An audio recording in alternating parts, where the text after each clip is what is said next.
Well, good evening, good evening, good evening, good evening, good evening, and good evening, everybody. Good evening, everybody. Welcome to another episode of Real Men Being Men. Welcome to another episode of Real Men Being Men. Got a great broadcast lineup for you this evening, as I hope and I pray that we always do. I'm not important, y'all. Y'all know I'm just a question asker, but we got some folks here that is very important. Got some folks here that is very important.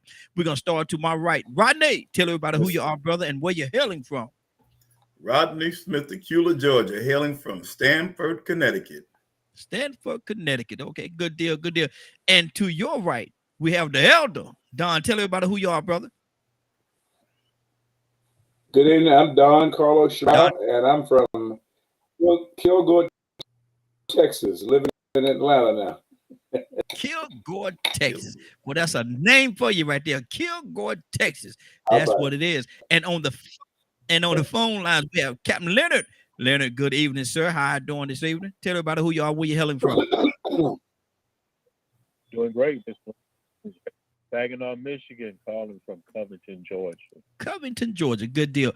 Well, just to get everybody up to speed, what we do here we on Real Men Being Men, we got what we call four square conversation. We have what we call four square conversation. We have four different squares and we talk about them 30 minutes. Sometimes we get to all four of the squares, sometimes we don't. So it's just a matter of how the conversation is going to flow, but we're going to try to get to all four of them. As a matter of fact, we have six squares tonight, but we're not certainly not going to get to six of them, but we're going to get to as many of them as we can. So we're gonna start off with Rodney. Rodney, I'm gonna ask you this question, brother. Mm-hmm. Who is more and listen to the question, man, because it's not my wife. She listening, man. She gonna get on me for how I'm putting this question together. But it's gonna work. Who is more wrong? Who is more wrong? The officer, it says if an officer is assaulting somebody, two officers, one is black and one is white. The white officer is assaulting somebody. It don't matter whether the person black, white, blue, purple, that he's assaulting black, white, blue, purple, or green. If he's assaulting someone and there's another officer, black officer that's there, and he knows that it's wrong, but he's not doing anything to help. He's just pretty much standing by. Who is more wrong? The one that's assaulting or the one that's just sitting by watching? Well, from a legal standpoint, my understanding is that anybody that participates or is in the immediate area can be just as guilty as the one doing the assault. Mm-hmm. So it's kind of equal because, again, they could have prevented it or reduced it. And the fact that they stood by, you know, Mm-hmm. means that And they're just equally culpable. mm-hmm. Wow, that's good. That's good. Carlos, what do you say to that, sir? I'm sorry, Elder. I gotta call the brother Elder. I can't say Carl. I gotta say Elder. Elder, what do you say to that, brother? Who is more wrong, the one that's actually doing the assaulting, or the one that's just sitting by, knowing that is wrong, but doing nothing to stop it? Well, you're complicit in it, even though you didn't start it. But you're complicit in it if you don't do anything. Mm-hmm. So your silence or your inaction is consent. You know. So I guess there are degrees of all that, but I would agree with Brother Rodney that they're equal. Jerry Griggs. Mm-hmm. Okay. So they're equal in. Okay. Okay. That's good. That's good. Leonard, talk to me, brother. In this whole scenario, and we talking, there's two officers. There's a black officer and a white officer, and it doesn't matter who they're assaulting, what color or nationality the person that they're assaulting is. That's not what we counting on, right? That's not what we're leaning toward. But if the white officer is assaulting somebody and the black officer is there and he knows that it's wrong and it's not justified, who's more wrong? The one that's actually doing the assaulting, or the one that's sitting by watching and doing nothing to stop it? It's the one doing the assaulting Mm-hmm. because the police is not there usually to police his pardon. Mm-hmm. I'm not sure how the regulation works, but I do not believe that the majority of the time that officers are held accountable unless they are participating. Mm-hmm. Wow. This is why we see so many of them get away. Mm-hmm. Mm-hmm. With doing nothing. Because watching the fight don't make you involved in the fight. Mm-hmm. Mm-hmm. Okay. Now, if it is a officer, that's different. Mm-hmm. Hey, Leonard, are you talking directly into your If there's phone? Because you skip it. Leonard, you talking directly into your phone, brother? Are you talking directly into your phone? yeah, if there's one in a supervisory capacity, then it's different. Mm-hmm. Okay. And see, say it again. That was me. Okay. We're gonna come to you in just 1 second. Let me go to Rico. Rico, good evening, sir. How you doing this evening? I can't complain, man. How everybody doing? Hey, doing good. Rico, what's your take on this, man? If there's two officers that say a black officer and a white officer, and see, and it doesn't matter what color the person is they're assaulting. That we're not gonna deal with that part of it. But if he's assaulting somebody, if one of the officers is assaulting somebody, the white officer is assaulting somebody, and the black officer is pretty much knowing that it's wrong, but he's just standing around and watching what is going on and watching what's happening. Who is more wrong? The assaulter or the one that's not doing anything to stop it? I don't want to put a more on it. I'm gonna say he's just as wrong for being a coward. Mm. I mean, this is another one of those situations, where you could say, well, legally, the guy that's watching probably doesn't have any kind of, I'm gonna say any kind of responsibility. Mm-hmm. But then, I guess, what if they were raping somebody, or if they killed somebody and you sat back and watched it and didn't do anything? Mm-hmm. Would they be responsible then? I imagine if it's possible. So I mean, I don't know legally what the repercussions could be, but I'm gonna say morally, what I'm saying, he's just as wrong. So I feel like that phrase, "What would Jesus do?" would apply anytime. Mm-hmm. Yes. So, Mm-hmm. If you're asking me what he should do, he should step in and defend that vulnerable person that's being wronged. Mm-hmm. To sit back and watch somebody have their rights violated. In some cases, depending on what it is, how bad the beating is, I don't know how bad the violation is. He may be legally responsible too. It depends. Mm-hmm. Wow, that's good. Gary, good evening, sir. How you doing this evening? I'm fine. Hey, doing good, sir. We asking a question: if there's two officers and a black officer and a white officer, and we're not gonna deal with who is actually being assaulted. The white officer is assaulting somebody, and the black officer is just standing there, knowing that is wrong, Gary. But he's standing there and he's doing nothing to stop it. Who is more wrong? I don't want to say who is more wrong. I was just going to say they're both wrong. Mm-hmm. They're both wrong. You can't sit back and watch an injustice, immoral, whatever behavior and say, well, I had nothing to do, when you are just as much responsible for instituting or for providing the law. Mm-hmm. So I don't think you can go one or the other. They're both, just like the ones in the brother had the knee, George Floyd, on his neck. The other one's white. Yeah. They're both. Mm-hmm. Wow, that's good. And that's a great example, because that's what pretty much what I was pulling from this particular question. Because one guy, he had his knee on his neck the whole time, but there was 3 or 4 other officers someone was like standing guard, make sure nobody else came up and did anything. So are they just as wrong? Rodney, what do you say to that? Raheem, Yes. when I was in the bail bond business, I had bonded out several young men, 3 that I can remember, for murder. And they were just riding in the car with the person who shot the gun. And they charged everyone in the vehicle with murder. Wow. So, I mean, if it applies in one instant, it should apply in the other. Mm-hmm. So, good. I mean, I understand what Leonard was saying. They don't prosecute them. But technically, if I had been in the vicinity and I did not, I know in Connecticut there's a law with firearms. If you if you had carrying your firearm and you see a commission of a crime and do not do anything to intervene, you could be held legally liable for not doing anything. So I mean, it applies everywhere else. I don't know why it wouldn't apply to the police officers.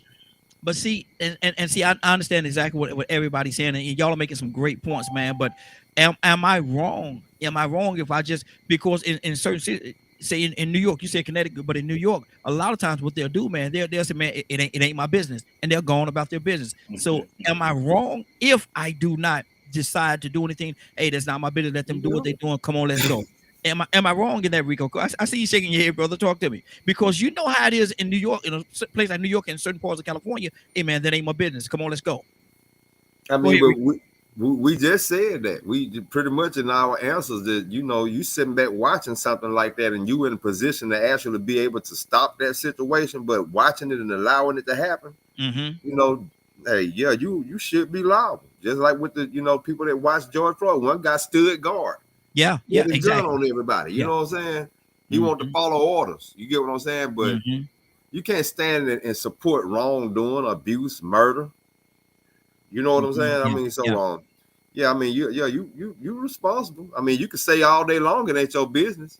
Just because you say and feel that way doesn't mean that it really isn't. You know, I mean, you are, as a police officer, you should be the one that stop a fellow police officer from doing something like that, violating rights of human beings.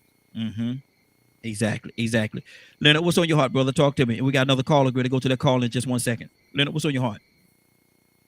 Not a whole lot, not a whole lot on my heart at all. Heart don't make laws. How you feel is how you feel personally. That don't apply to nobody else. So there's a difference between participating in a felony and police officers doing what they believe is their job or as they have been instructed to do. Leonard, you're prior military. You was in the military. You served, and I appreciate and thank you for your service. But my thing is this, right? Even if you're in the military, and if they tell you, if your superiors, quote unquote superiors, give you a direct order to do something, and you know it's not right, are you obligated to do that if you know it's not right? No, you can refuse the order and go to jail, or sometimes even in the field, you could possibly be executed on the spot.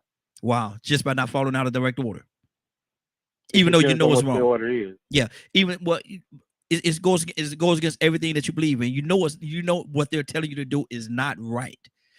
Say and let me reach way on over there.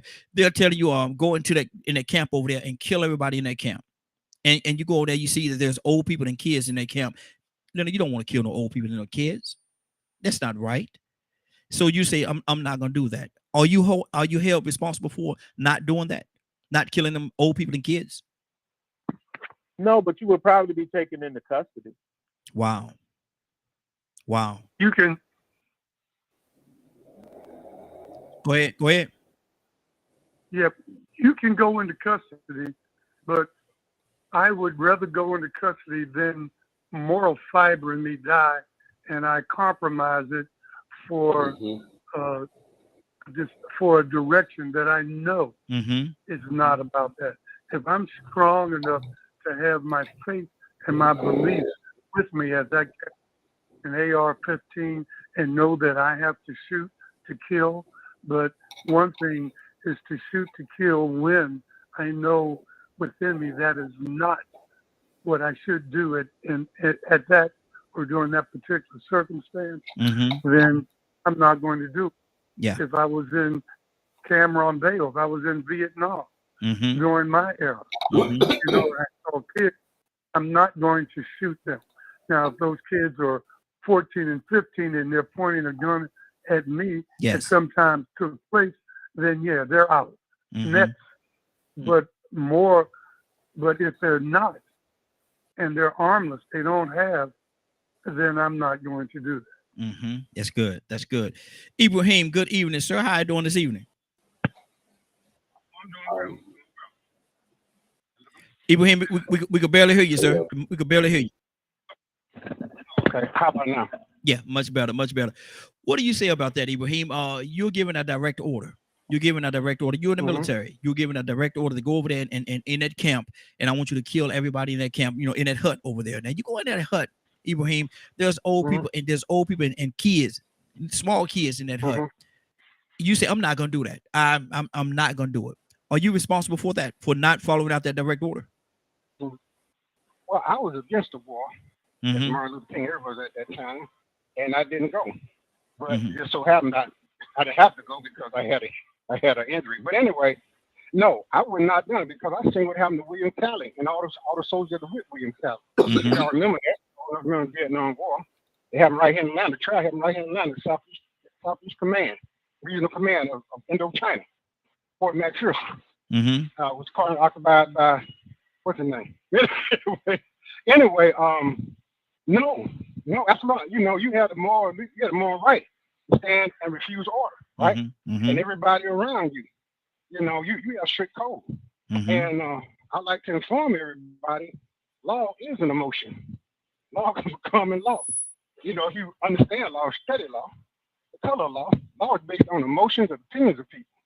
And law is a living thing. It can be changed or disregarded and returned anytime.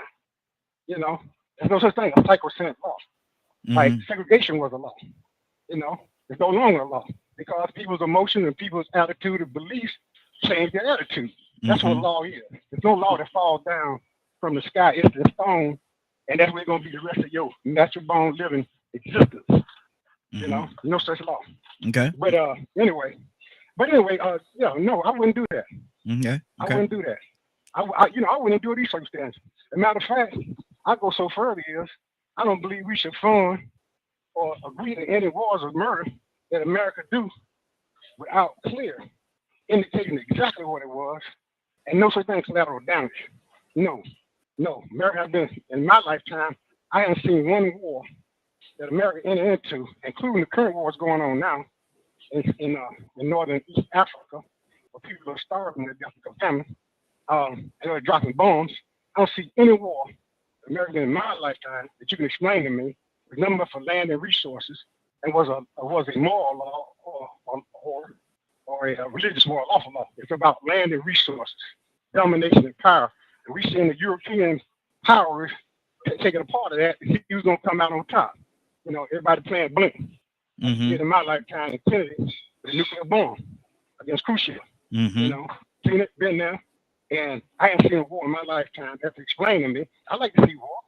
You people get blown up and telling people. We see it on live on TV. When Mhm. we at home war, you can see your cousin JoJo getting blown up. A shot or shooting somebody. Hey Mhm. man, look what we got, man. He tearing up that boat. But this day and time we don't see it. So we only have opinions, hollow opinions. But law, the only thing that we have in a civilized society, that law based the times and the society and the civilization at the time. Good deal. Good Any deal. other law, the criminal law, Mhm. archaic law, it makes no sense. I got you. Got you. Let me go to Elder. Elder, what do you say to that? What's on your heart, Elder?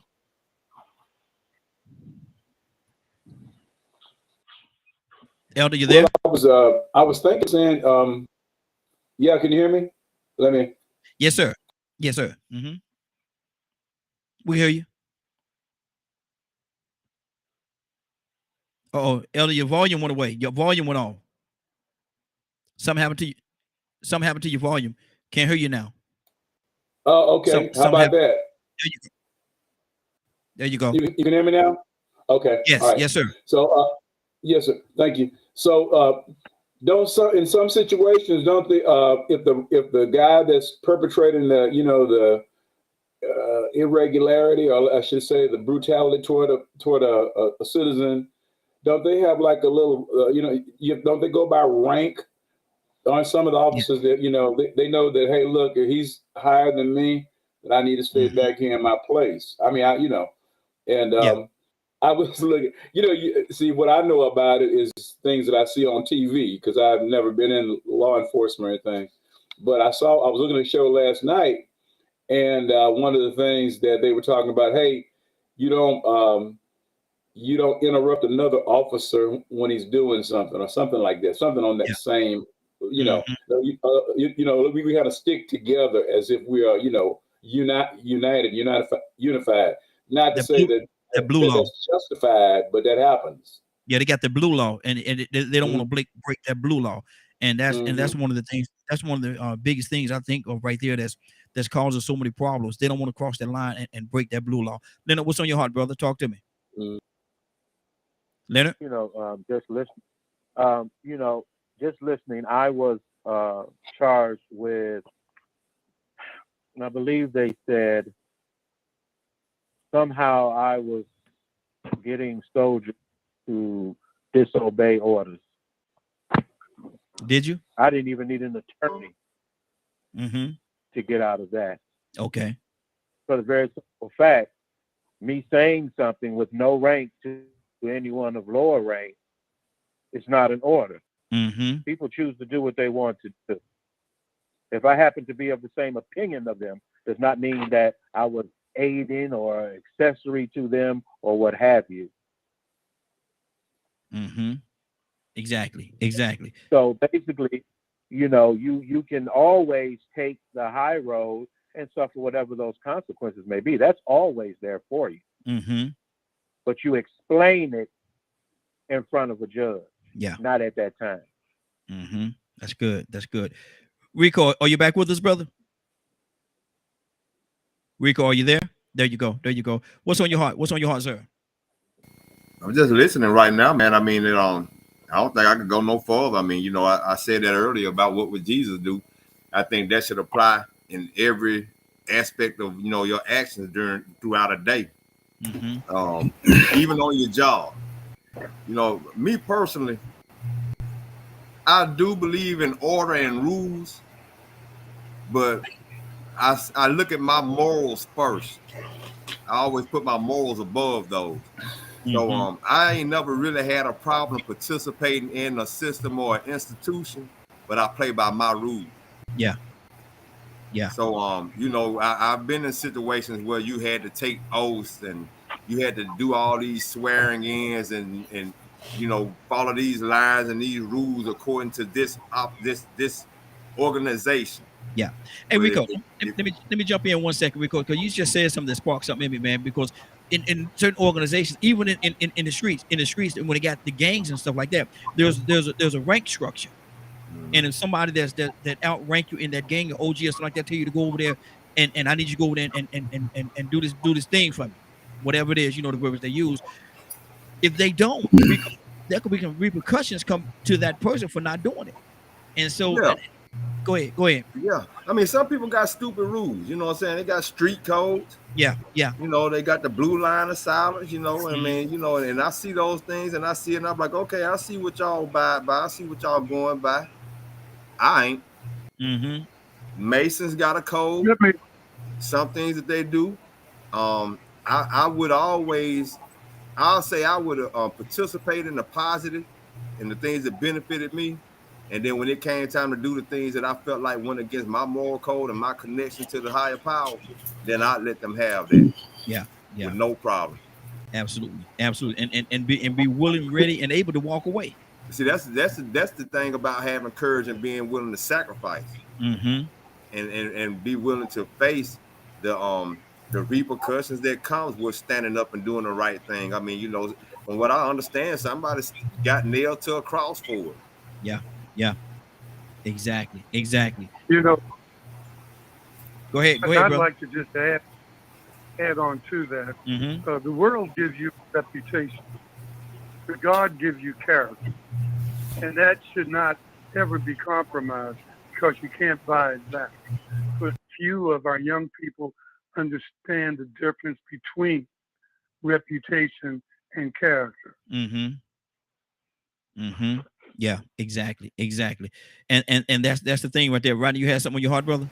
Yeah, I would say, I'm taking all this in, and what I'm getting from this is the reason why there's a breakdown in trust in society, police officers, and politicians and so forth, is because when you're sworn to an oath and you put on a uniform, you represent a particular set of norms.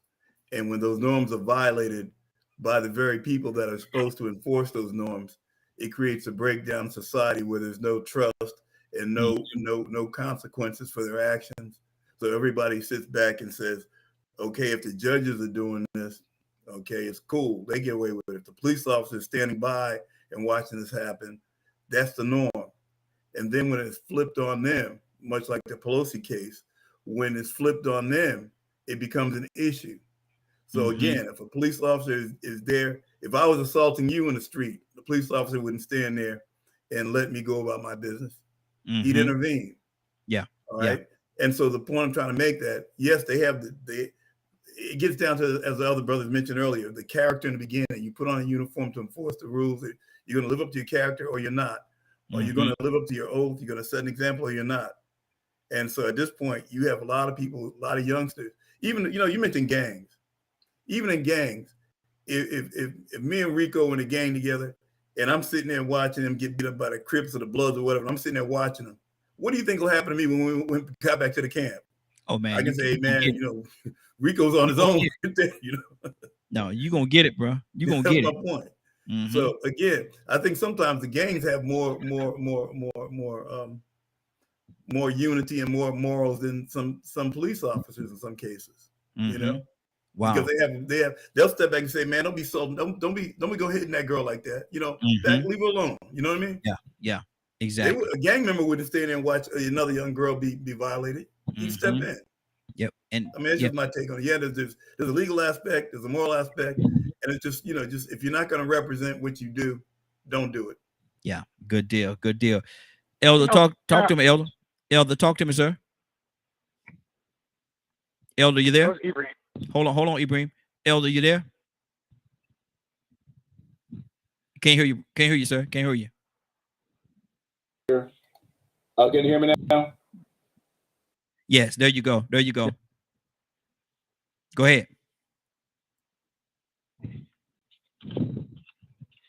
Elder, I think turn it back off. I think Elder turn off. Okay. Ibrahim, go ahead. There you go. You got it. Can you hear me?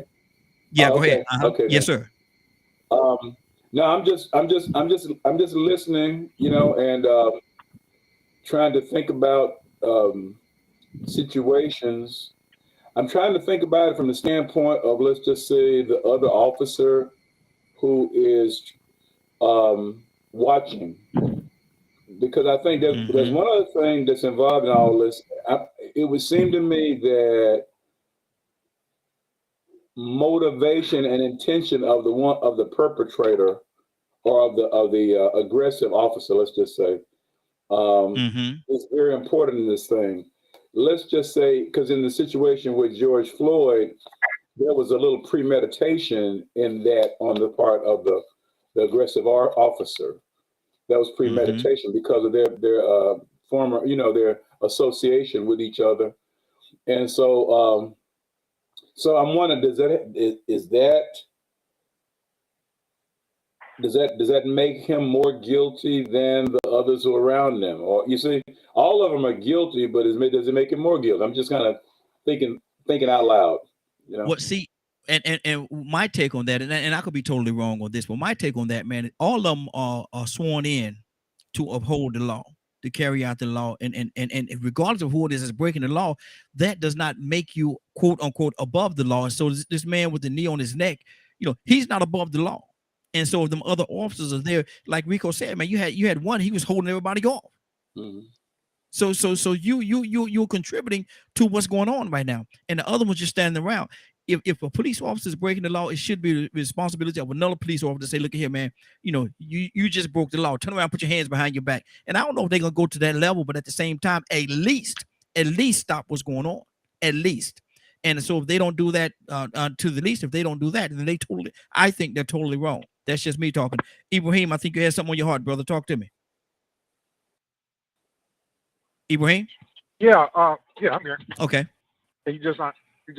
Anyway, now the main thing I was talking about is that we can't ignore one fact, that the law is based on, what the community or what people want the law to be at. They got an ability. We got a legislative process that make laws. Whether they're, we got a court to determine these laws are based within everybody's rights to the Constitution. We got executive branch and an enforcement part. So let's not get twisted about law because we're talking about police officers. Police officers are not sacrosanct. They're human beings just like we are. They make mistakes. Now, I remember one thing that reason I have beef with John Lewis, that he talked about how it was in the Edmund Pastor Will, the very first one, right? And he got beat up, but they were ordered to turn around, right? Now they chose to break the law. Why? Because they broke the law. Because there was a moral thing to it about they had a statement they were going to make. They were going to march all the way to Montgomery, right? And until they made it possible, legally possible, for them to march to Montgomery. The second time Martin Luther King was in the parade. The first time he turned around and ran. The last time is you have Richard Johnson and Governor Wallace continue to march on to Montgomery. So they were within the law, right? Because they had a prison. But however, there is a constitutional process for you to protest. You have a right to protest bad laws or anything, or the government itself. And unfortunately, in the last few years, since 9/11, since all these so-called Supremists done took over in the police force, in the military, all of a sudden, and judges, all of a sudden we get the thing just like back in my days when the Ku Klux Klan said something, that was judge speaking and the police speaking. So what they're telling you is that you don't matter. Your life, your rights, the law does not value you. And they use all these little codicils within the law, these the color of the law, to defy any legal method that you have to protect and defend yourself from time to time. And it takes the whole community to come up against that, and the whole community, all the people in the community, that come up against that till we have a norm, and we pass a law reflecting that norm, right? Now, so let's get back to reality here. Now the police officers, right? They are trained and instructed to certain things. There's no blue law. We have blue laws on the books now. If a police kill somebody, commission of a legitimate process, he's not guilty. He's found not guilty, right? He's not guilty for that murder. I don't care who he killed. But there's always codicils to get him in trouble. The second thing is that we have to really look at that as far, they're a gang. The police union and the police are gangs. They're gangs. They're designed to one thing, to get them right information to use, get them the right lawyers, provide the money and necessity to get them out of prison, right? And this is what we've seen over and over again. So I was a truck driver, and everything I did in that truck was under some legal thing. As a matter of fact, if I have an accident, it's still my fault because it was avoidable. Not because I was in the right or wrong, because it was avoidable, right? They don't even call accident in the truck. It was avoidable. I pay penalties. I can go to jail. I can lose my life. Everything that hold near and dear to me, right? I can lose that simply because somebody decided to run into me and I wasn't following the letter of the law. Now, it's no longer the color takes place, right? It's flat and dry right in front of your face, right? Now, how come? Now, I'm operating an 80,000-pound vehicle going across country in 80,000 country like that, and I'm under this standard, right? But yet I haven't sworn an oath a police officer has, right? To defend and protect the government and the United States of America and the people and the citizens of therein. So now how does that turn around? Well, you're more concerned with your life than the life of the people around you, right? That you will take a wild shot at people, which has happened over and over again, and somebody get killed and injured in the process, and you're gonna blame the criminal, not yourself, for your negligence. Right? Gotta wrap it up, man. As in the Louisville thing, right? Exactly. The one also charged with negligence, shooting into an empty room. He didn't see anybody and wound up going to another apartment. Ibrahim, we got to go to another square, brother. We got to go to another square. Like I said, we are already at 33 already, so we extended a little longer than what we should have. So let me go to another square. We're gonna keep this thing going. Don't go nowhere, Ibrahim. You stay right there. But Rico, I'm gonna start off with you, brother. You there? Rico, Yeah, I'm right this is gonna be a very controversial. I believe it's gonna be a little controversial. We may not see eye to eye, none of us, but then all of us might. I ain't gonna know until I ask the question. So I'm gonna ask you this question: with this being November, December, January, all these different holidays coming about, Rico, what is a legitimate holiday? What's a legitimate holiday? Well, I mean, Yeah, what you mean? What because- what legitimate by what standard? Well, what holiday is legitimate was the word I came up with, but what is a real holiday? What they talk about Columbus A Day. holiday that's actually worth observing. Is that what you mean? Like something that's really worth observing? Come on, talk to me. If I was to say that was a holiday that really should be worth observing, it should be maybe Mother's Day and Father's Day.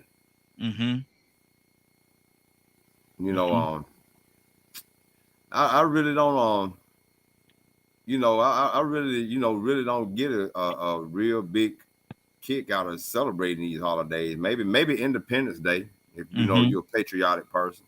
I think that might be legitimate, but See, I mean, I struggle with that one. You mean July 4th? You talking about July 4th? I mean, if you're patriotic. Yeah, okay. If you're patriotic, you know what I'm saying, then that would be one for you, you know what I'm saying? But to me, I just don't like I said, honoring my mother and my father or whatever, you know, that to me, that's more logical and sincere.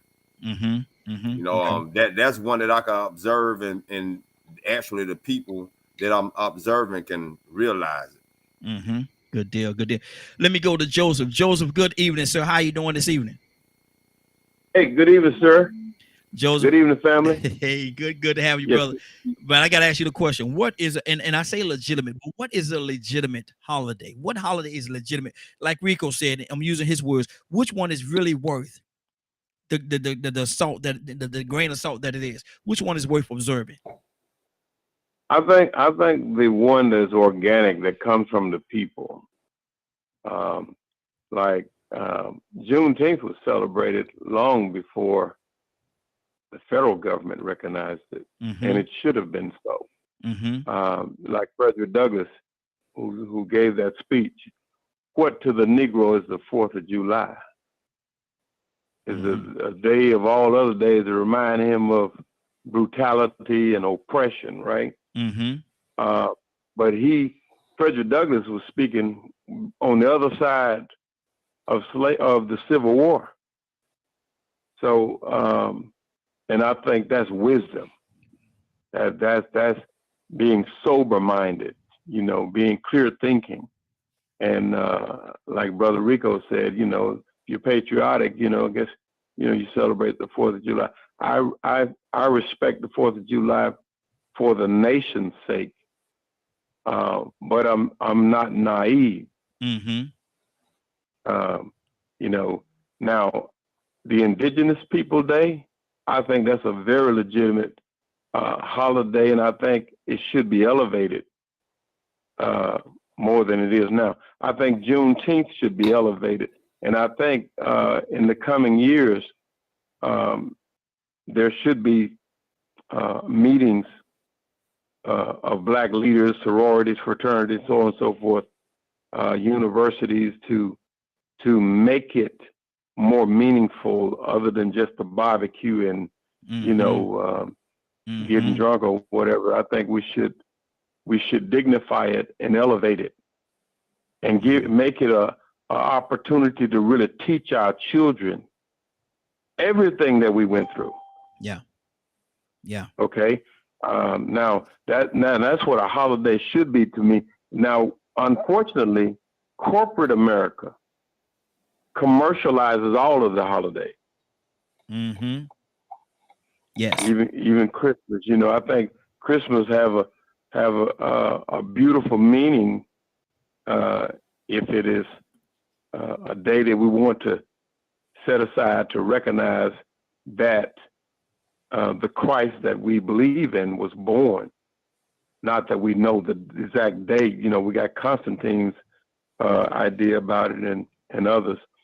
But in the scripture, it says, to the pure, all things are pure. But to the defiled in heart is nothing pure. Yeah. If your heart is defiled, if you're mean spirited, if you don't really have true love for people, then you know what you're talking about, or what you're trying to do, is defile it from the beginning. I mean, I think some people can do some good, but if your heart is right, I think that'll be a good holiday. Yeah. Whoever's celebrating that holiday. Exactly. That's good. Leonard, what do you say to that, man? What is a legitimate holiday? Leonard, what is the legitimate holiday? One that's really worth pull out and dealing with everything that it encompasses. Which holiday is a legitimate holiday? My birthday. That's a good one. Leave it to Leonard. Leave it to Leonard. To me, I'm not the big. I believe all holidays are legitimate for somebody somewhere that's interested in celebrating it. So I could care less. There's a lot of holidays. If you don't mention them to me, I won't pay them no attention. But like, say for instance, this is what has something to do with Indigenous Persons Month or something like that, right? Yeah.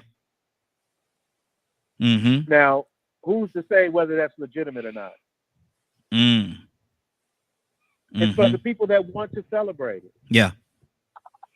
So you don't celebrate all holidays, Leonard? So you don't celebrate all holidays? Oh no, no, Mm-hmm. no.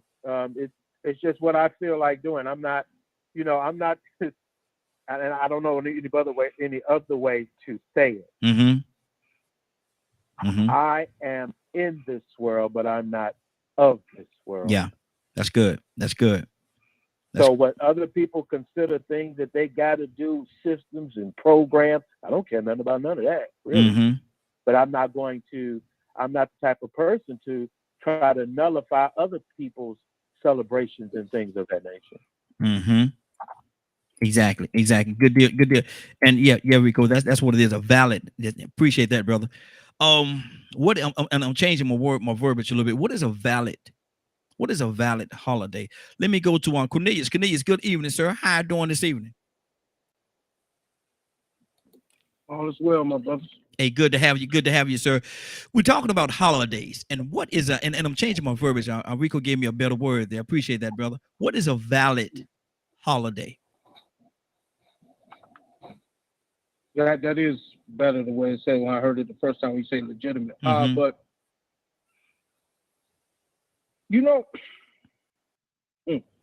Come on. all the because I'm trying to say this respectfully. Man, okay, let me say this. Coming up in my life, man, as a child, we've been trained and influenced on so many different areas, Yes. right? Yes. You grow up in households and your parents tell you this is that and that is this. Mm-hmm. So you believe that this is that and you believe that is this. Yeah. So as you continue to grow up through life, you celebrate these holidays, but as you begin to come into your own, you begin to recognize some things. I love what my man was saying earlier about if we celebrate Christmas as baby Jesus, even though we don't know the true holiday, the true date that he was born, we don't. Yeah. But this is how it was put, just like we just got through studying in the book of Leviticus about the Jewish holidays that they served with I can't think of the names of them right now, but all the different holidays like the Passover and so on and so forth. And then you think about and I love what Leonard said, the one true legitimate the one is your birthday, Mm-hmm. the one that we know. Yeah. But then again, do we truly know when we were born?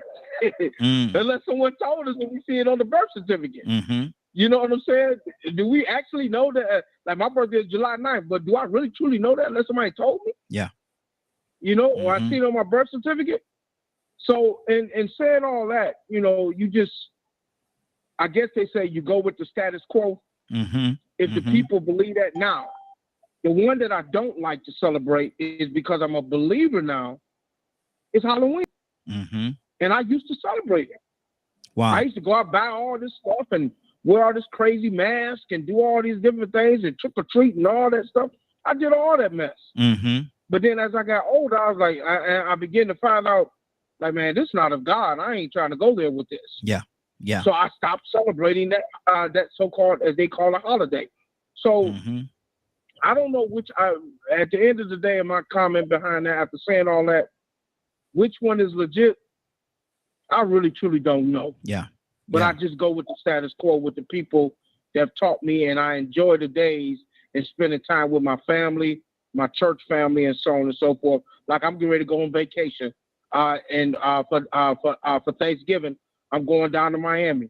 We're gonna be celebrating. They're going to Miami. Thanksgiving with They're my going family. They're going to Miami. Yeah, going to South Beach, man. Yes, sir. My normal yearly vacation with my wife. My wife's birthday Mm-hmm. is the day before Thanksgiving. So Wow. we going down there to celebrate her birthday. That's good. And That's good. and with the family, with her family. So, and that's how we do it. You know what I'm saying? So that's how I see it. Good deal. Good deal. Let me go to Toussaint. Toussaint, good evening, sir. How you doing this evening? I'm doing well. Good evening. Good evening, sir. Asking a question. And Brothers. what is a valid holiday? What is a valid holiday in your estimation? And you knowing everything about these holidays and all the stuff that's behind the scenes about these holidays, Toussaint, what is a valid holiday? January 17th That's my birthday. Lord, Look, Jesus. man. Yep. What kind of other answer you thought I was gonna give you? All right, hey, The rest of them, and I've been trying, and I'm honestly, really, I've been searching it out, and I know the Jewish calendar. I understand all of that. I know the Jewish and the holidays, that the tabernacle, the feast of the I understand all of that. And I saw something in scripture that give reference to Easter. Mm-hmm. But for the most part, all of them man-made.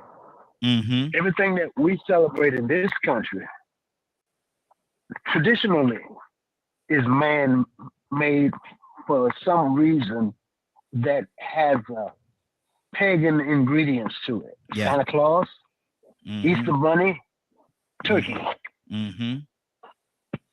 And none of it, I mean, you can find anything and match it with scripture. Anything. You can justify anything you want to, and you can put a scripture behind it. Anything you want to. Mm-hmm. But that don't make it right. Wow. So I like the time off. Mm-hmm. Look, on the Christmas season, they give us 18 days off. Mm-hmm. What I'm gonna go over there and say, oh, I'm a Christian, we don't celebrate Christmas. No, I'm gonna sit at the house and I'm gonna enjoy the ride. Exactly. And they pay too.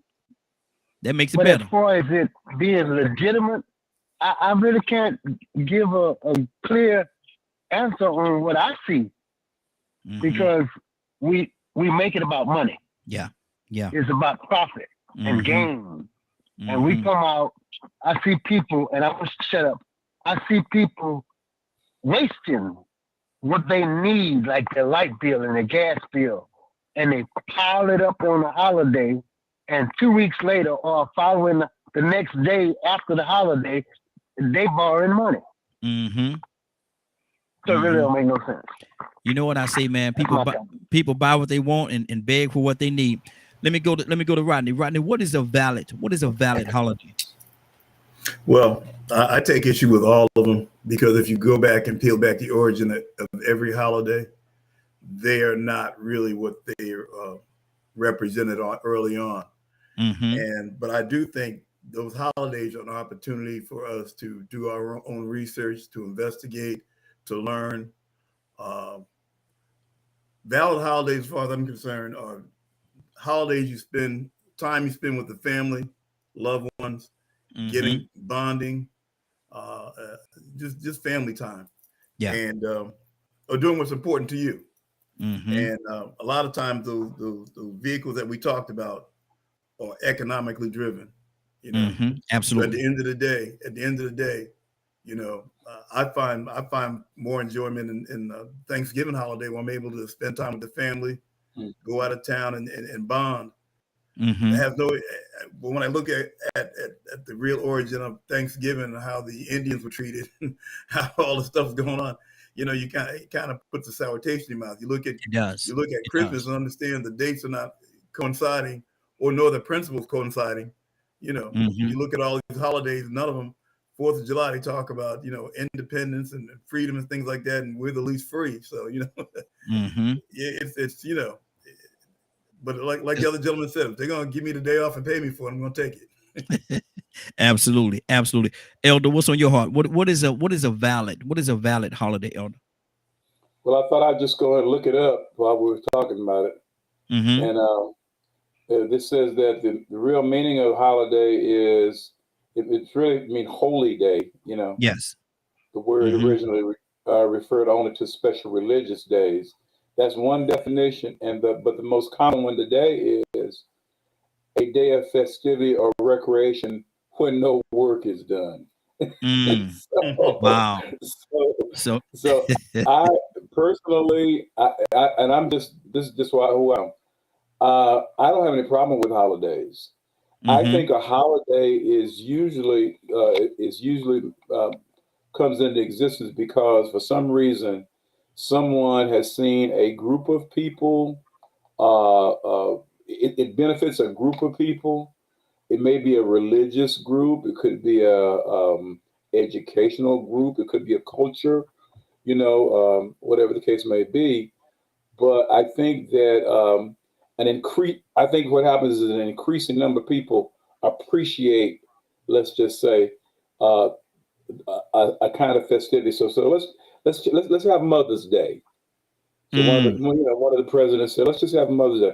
And what's wrong with Mother's Day? Nothing.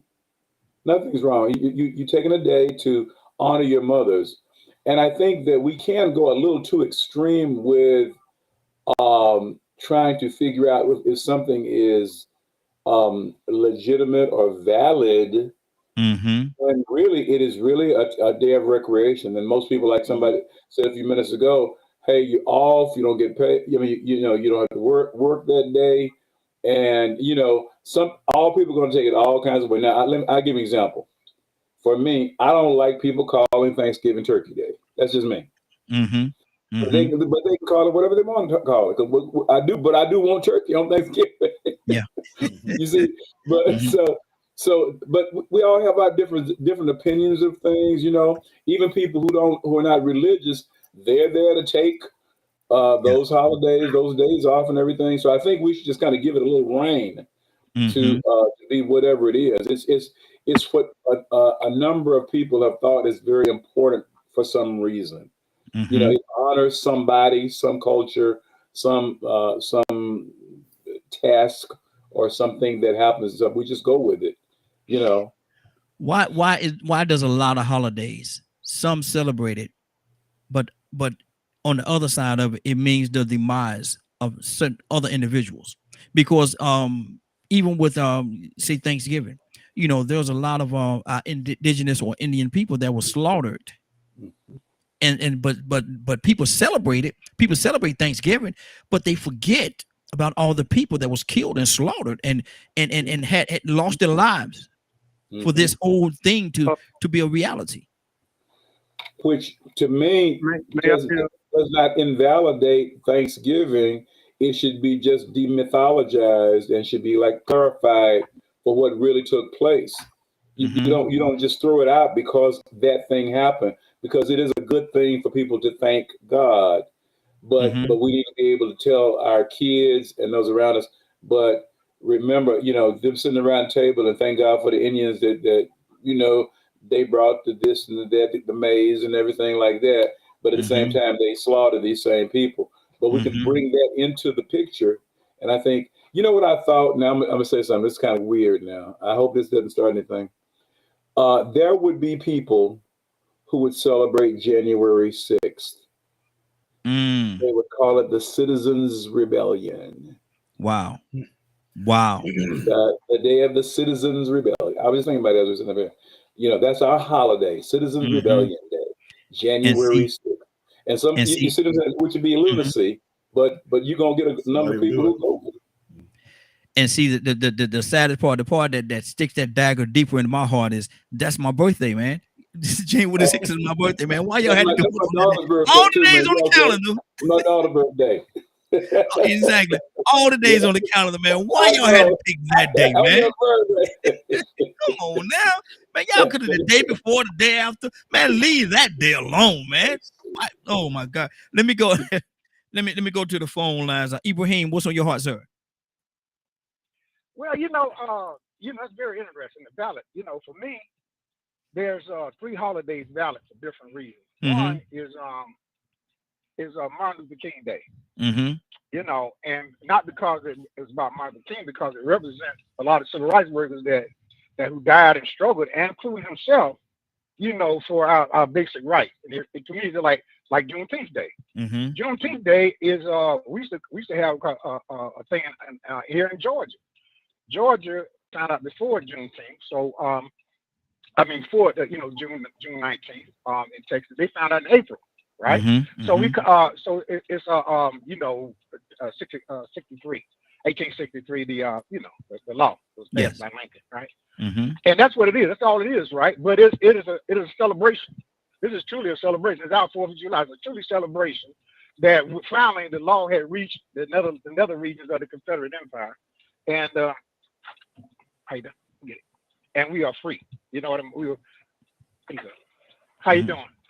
Your name is I'm gonna come back to you, Ibrahim. It sounds like you got a little something going on over there, brother. I'm gonna come back to you. Gary, talk to me, brother. We're talking about holiday. What is a valid holiday? What's on your heart? Well, what's on my heart is that all holidays are to put money in the pockets of business and corporate America. Mm-hmm. I don't care what it is, whether you buy a sign, a towel, or blanket that will say this or say that you're recognizing of it.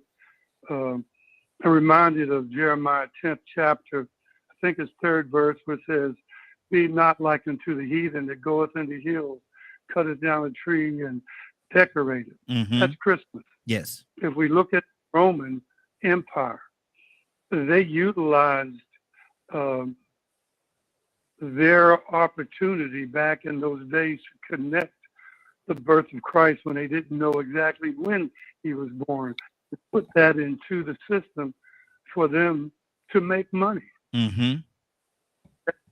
You know, my thing is, are we to celebrate the spiritual and the mental growth and enlightenment over running to the stores looking for sales to buy?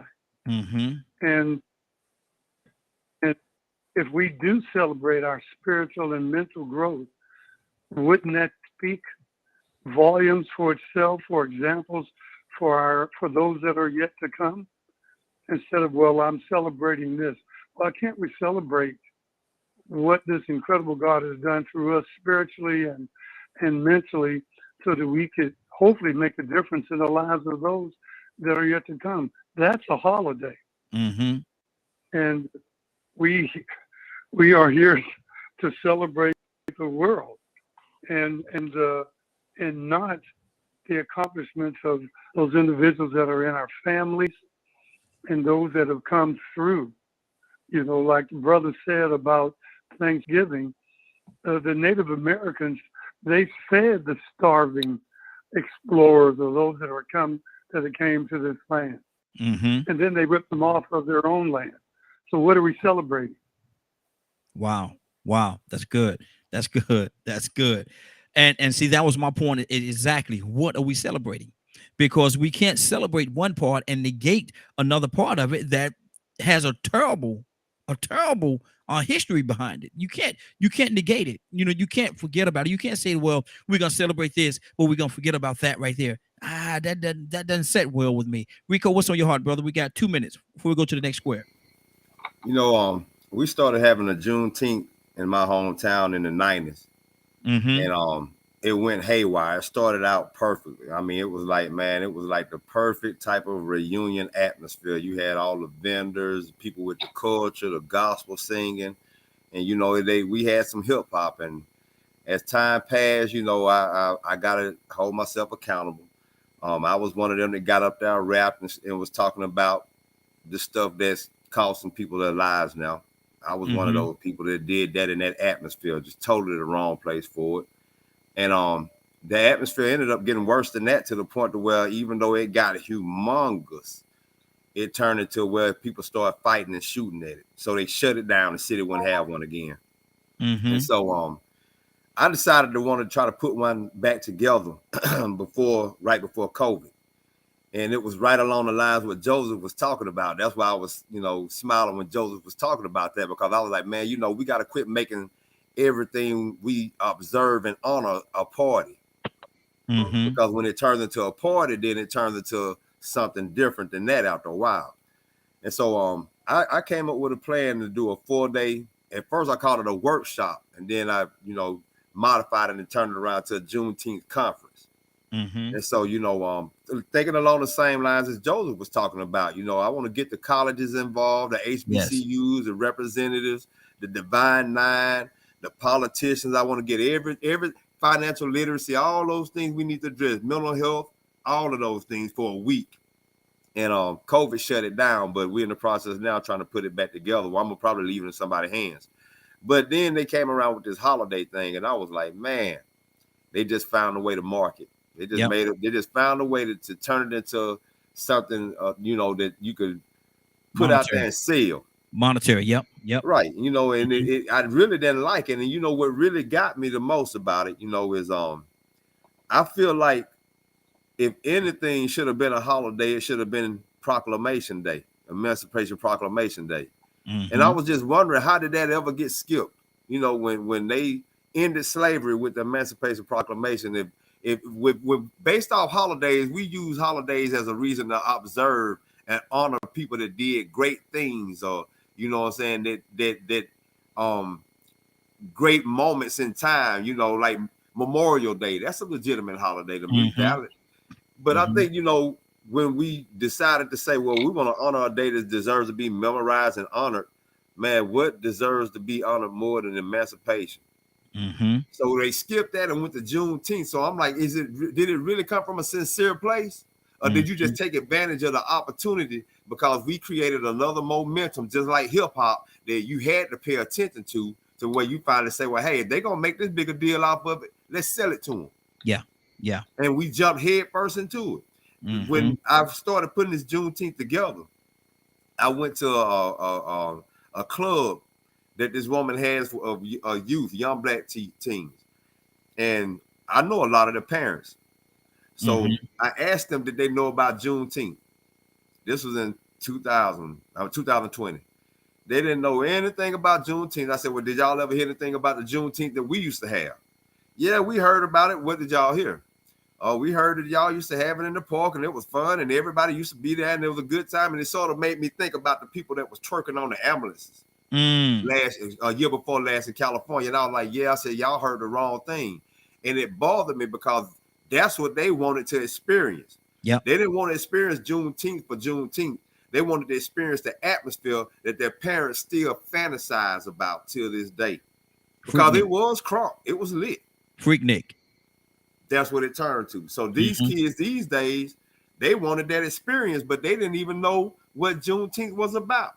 That was saddening. Exactly. 508-924-3521, 508-924-3521. Phone lines open. Give us a call. We love to have you. This is Real Men Being Men. We're here every Tuesday from 8 o'clock to 10 o'clock p.m. Eastern Standard Time right here on DKM Media Group and Associates. DKM Media Group and Associates. Let's keep this thing going. We're going to go to our next square. And Joseph, you there? Joseph, are you there? Yes, sir. I'm here. Okay, good deal. Joe, we're gonna start off the next square with you. Okay. And we have all this is trying to be helpful. No, yeah, this is a little lighter. This is a little light. This is a lot lighter right here than what we've been talking about. But we have all done it, dated outside of our price range. What does it mean? What does it mean, Joseph, to date outside of your price range, and how detrimental can it be? Rico laughing already at that joke. Well, Can I get in one last thing? Because I want to help Rico out on something. Okay, hold on for a second, brother. I'll come back to you. Hold on. I know you're there. I'll come back to you. Okay. Let me go ahead, Joseph. Yeah, well, I met this girl, man. She lives in a very nice neighborhood, boy, in San Antonio. And I mean, she was gorgeous. Boy, she was gorgeous. But I knew she was one of those high-priced sisters, you know. And I had a little raggedy car, but she took to me a little bit. But I knew I had to step my game up, so I joined the Army. I think after about 3 weeks being in the Army, she sent me a Dear John letter, man. She met somebody else. But yeah, I tried to keep up, you know, but then I learned something. I don't even want to be in this Army no more. Yeah. Hey, I realized something, that if they couldn't accept me where I'm at and my status where I was trying, and then that wasn't the one anyway. But you know, I get turned off by that, you know, in later years when women want to get these Gucci bags, these high priced Gucci bags and all this other stuff, man. And Mm-hmm. you know, they got to go shop in Buckhead and, you know, get all this, that, and the other. And then I'm thinking, I'm like, you don't own a house, but you want to perpetrate with all this kind of furs and stuff. You know, that don't make sense to me. Yep. Look here. Tell So what you need to if do you is ain't trying tell to them. invest no money, if you invest your money and come up with me, then I don't need them nowhere. Yeah, exactly. See, what you need to tell them is it changed. It used to be it done changed to now it's Bankhead. We done changed the name. It's Bankhead now. You know, you make a left instead of a right. We're gonna go to the other neighborhood. Yeah. Meet me at Bankhead. Exactly. Exactly. I guarantee you they're not coming. I say I guarantee you they're not coming. Let me go to Rodney. Rodney, what do you Hey, turn some real estate into gold. Exactly. Rodney, dating outside, what does it mean, man, to date within your price range? Have you ever got caught up into that? Well, you know, like the old saying goes, tricking ain't tricking if you can afford it. Oh Lord. Oh Lord.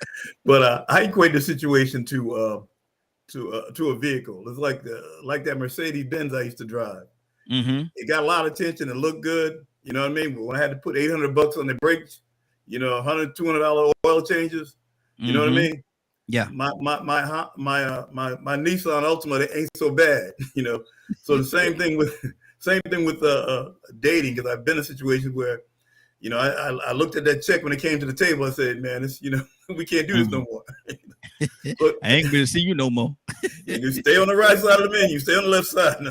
But, exactly. The point I'm trying to make to you is that we've all done it. I mean, it's an experience, because a lot of times then we realize that long term is not where you want to be. It's not for the good of you. As the brother just said, when you start investing time and money and things like that, and realize that, you know, that money can be better spent on somebody that really cares about you, kind of move on to what really matters. There you go. I was going to go to Rico, but I'm gonna hold off on Rico because he laughed too hard when I said this. So let me go to Leonard. Leonard, what does it mean, man, to date within your price range? Man, you know what? I'm glad I don't know nothing about that. Because I can't imagine going. How do you do that? Man, look at here. It's easy to do, brother. How? Man, look at here. You trying to impress her? Trying to impress that girl. That's I mean, I could get back this old big pretty picture. I could paint this, but it boils down to trying to overly impress this girl. You know, you trying to take out with some champagne, you ain't got nothing but Budweiser money. Man, look at here, man. You know, come on now. You talking about you gonna promise this girl champagne? We're gonna go out and get some filet mignon, some filet. Can't even say it, filet. I'm going there, look at the menu and say, babe, I got gas. I'm gonna give somebody else a little bit more this time, because I really wasn't out there like that doing those types of things, and I don't do things I can't afford. There you go. Hey, Leonard. So I don't even have a story to tell you about it. It was a restaurant where I lived that I couldn't afford. Okay, big money. And not everybody big money like you now. Big money grip. You know, but I'm not gonna even plan a date that I can't afford. Yeah, well, you know, McDonald's always got a value meal. McDonald's always got a value meal. I'm just trying to tell you. Exactly. I think I understand where you coming from, but I would rather listen, because I ain't even finna put myself out there like that and be looking stupid. I'm not that. Hey, Leonard, what's that saying you used to say? What girl you like? I like the kind that like me, bro. Rico, I don't know nothing about the lifestyle some of y'all been living. Man, look here. I'm gonna tell you something, brother. It's real easy to do, man. You see that old girl, man. You want to impress her. You want to take her to this nice fancy thing. Let her know that you got it. Girl, I got it. Like how T.I. say, go get it. I'll buy it. You know, Rico, talk to me, brother. What does it mean, man, to date within your price range? Man, you know, I was gonna go to when I was in college, man. I started college at 17, so I was still sort of, you know, young-minded. I looked at 21-year-old girls as women. I thought they were grown women because I was 17 and I had a little grocery store paycheck. I might clear $110 a week. I might clear $110 a week. So I got cleaned out a lot on on that right there, man. Yes, you know, sir. I had to play it cheap. But man, didn't nothing hit me like when I went to New York. Keisha. Oh man, I miss Keisha. I sure remember Keisha. Boy, it sound like you reminiscing, brother. It sound like you reminiscing. Take a second. I lost contact with him, man. So I wanted to impress her. And I was gonna impress a friend too. You know what I'm saying? So it was a little restaurant down the street from the hotel. We stayed in the Pan American Hotel. And it was the restaurant belonged to a big time soccer player from Brazil or Colombia or something. You know what I'm saying? Had his picture up there. So I'm like, okay, cool. I'll take him now. She gonna really like that. You know, I'm a country boy from Alabama. You know what I'm saying? I'm up in New York City. She from North Carolina, but she got it going on. Everybody I meet got it going on. So I got to step my game up. You know what I'm saying? Yes, sir. I done kicked it in Atlanta, but it ain't quite like Atlanta. It's a little bit more. It's different. So, you know, I go down there to the restaurant, man. I invite her. Yeah, you and your friend. You come on. I got it. You know what I'm saying? I'll Big Daddy Warbucks. You know what I'm saying? I got it going on. I get down there, man. I went to ordering that food. Then they put their own gratuity on there. I didn't even know what gratuity was. I was like, hold on, what's all this right here? I looked at the menu. I was like, oh my goodness. I said, well, it's too late to bag out now. Yeah. I ain't gonna look like no food. But then I went in my pocket. I didn't have enough cash. Ooh. And I had left my card at my hotel room. So I had to leave and go back to the hotel room. I had to walk and leave them sitting in there. Embarrassing, but I had the money, no problem. Yeah. But I thought I had bought enough to cover what we were gonna eat. I wasn't expecting this. I was like, okay, I don't show it out now. I'll bit off more than I could chew. Man, on that way back though, I thought about just not coming back. I said, I done made it up out of there. They on their own. I went on back and paid it. Because I couldn't let myself look like that in front of her, man. I mean, she was a catch, you know what I'm saying? But man, I thought about that and I was like, but that's what you get for trying to show out. Exactly. That's what you get. I thought I had the cash in my pocket. I didn't have enough at all. I just gotta ask the question, brother. How long did you hear about that? After that night, how long did you hear about that? Because I know. Oh, it was cool because I came back with the cash. I mean, with my card, but you know, yeah, man, it was just, you know, I wasn't expecting. Like I said, I thought I had enough in my pocket to handle it. If I'd have known that, I'd have left a friend. Now I'm trying to show out, you know, a Southern hospitality in New York. It was working. It was working great in New York. Yeah, exactly. It costs too. Costs heavily. Cornelius, talk to me, brother. You know, I was laughing at Leonard when he was talking earlier. He said he never experienced that, and you said it's easy to do. Yes, sir. It is easy to do, though. Yeah. I think back at the time, man. I look back at sometimes, man. I remember my mother gave me my first American Express card, and it was this pretty light-skinned girl that I liked so much. And I'm gonna end it with something and let you know how much I really liked her. Man, I ended up renting me. I ended up charging and renting a candy apple red Camaro. Just to impress her. And that bad boy put me in debt because I know I couldn't afford to rent that car. Charged that bad boy. The car took her out to dinner on my first American Express and couldn't afford to pay none of that stuff. Wow. That bill came in. I'm looking all cross-eyed and my mom's like, what was you thinking, boy? I got in trouble for that, man. But to end it with this show you how much I really like this girl, man. She was going to church. Before I got saved. She was going to church, man. And I joined the church, got baptized. Good Lord. And had my mama, my auntie family all come out to my baptism and everything. No, I wasn't trying to get nowhere near God. Wasn't trying to do nothing. Just trying to get in the pants, but was trying to impress that girl. Lord Jesus. And man, we ended up breaking up the following week, and I ain't go back to the church since. And go back to the door. So, man, I was really trying to impress that girl, man. I was trying to get at her. You hear me? Yes, sir. And Boy. that's something got myself in some serious trouble. But man, I gotta get ready to get back to work, man. But yeah, I had to think, Raheem. I was thinking real hard when you brought up the question, and then all of a sudden that came back to me, man. I ain't thought about that in years. Look here. Boy, look I at can that. imagine that in a movie, man. He needs to make a skit out of that. You know Exactly. when they got baptized for that booty.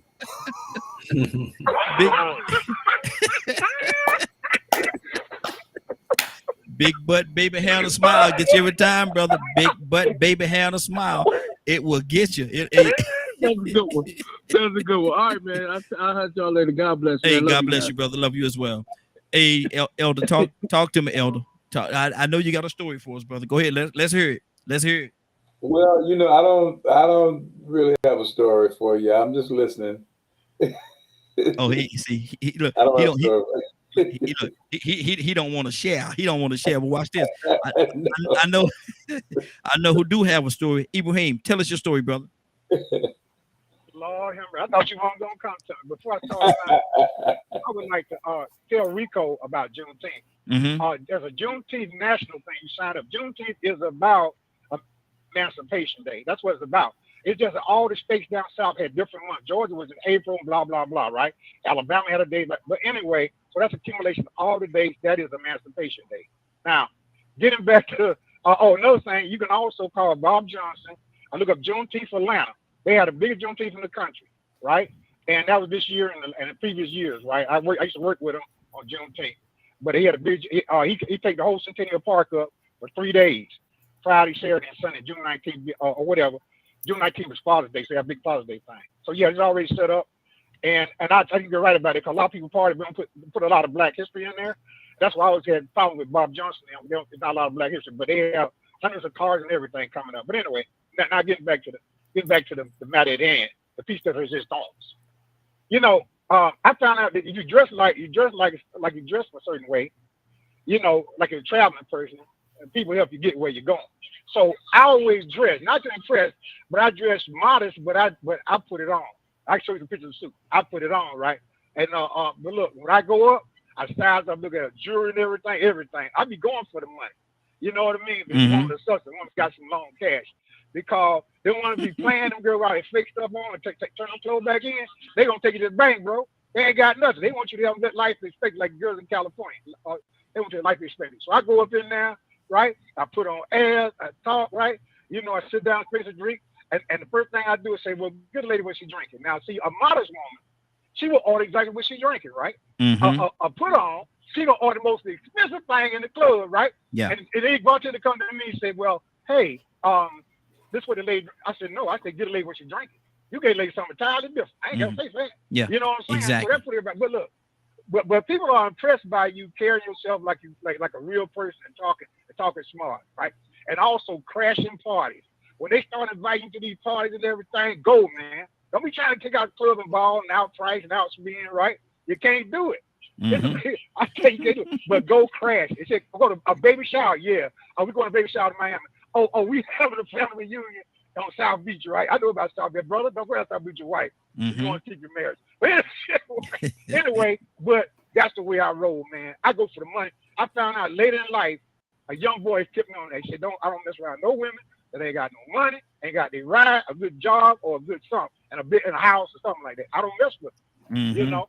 And that's all I do, right? Now, if I'm out looking for a quickie, or hanging around, oh yeah, I go up Project. I used to be in Project Run or whatever. You know what I mean? But I ain't gonna be trying to make no life there, because I know it's gonna nickel and dime me to death. Got every little thing. Every little thing. Somebody got something she ain't got. But you go with a woman that's substance that got something and know how to handle things, ain't spoiled, but can handle herself right. That's the best relationship you have, man. Good deal. You be wealthy for it. Absolutely. Good. I appreciate you, brother.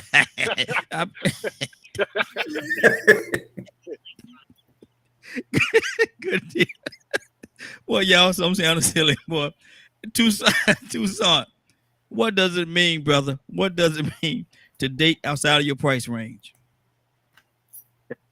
And Tucson, tell the truth. Have you ever done it, man? Have you ever tried to impress that girl? No, you didn't have it, man. No, you didn't have it. But yet and still, Tucson. Man, yeah. Wait, I'm gonna say 2 words, Leonard. Georgia peach. Oh, Lord. They got it about you too, bro. Caught at the end of the game.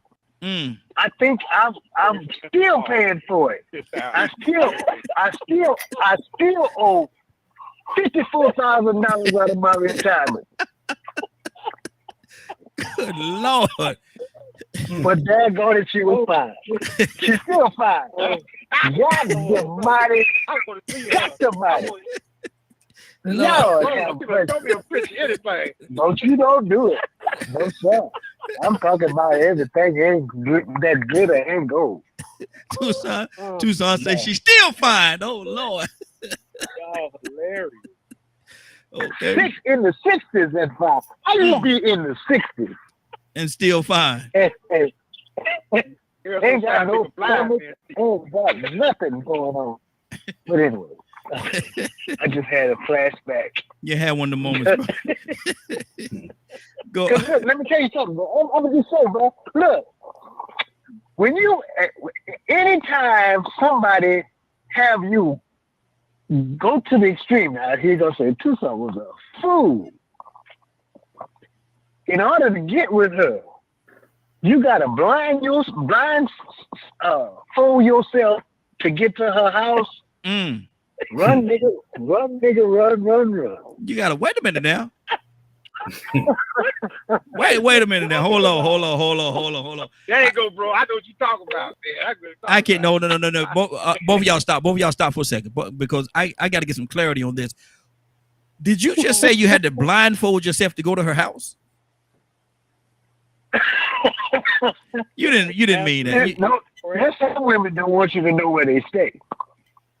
And if you are that type of fella that's willing to go to the extreme, to get with that person because she is like that and a bag of chips, I'm just saying.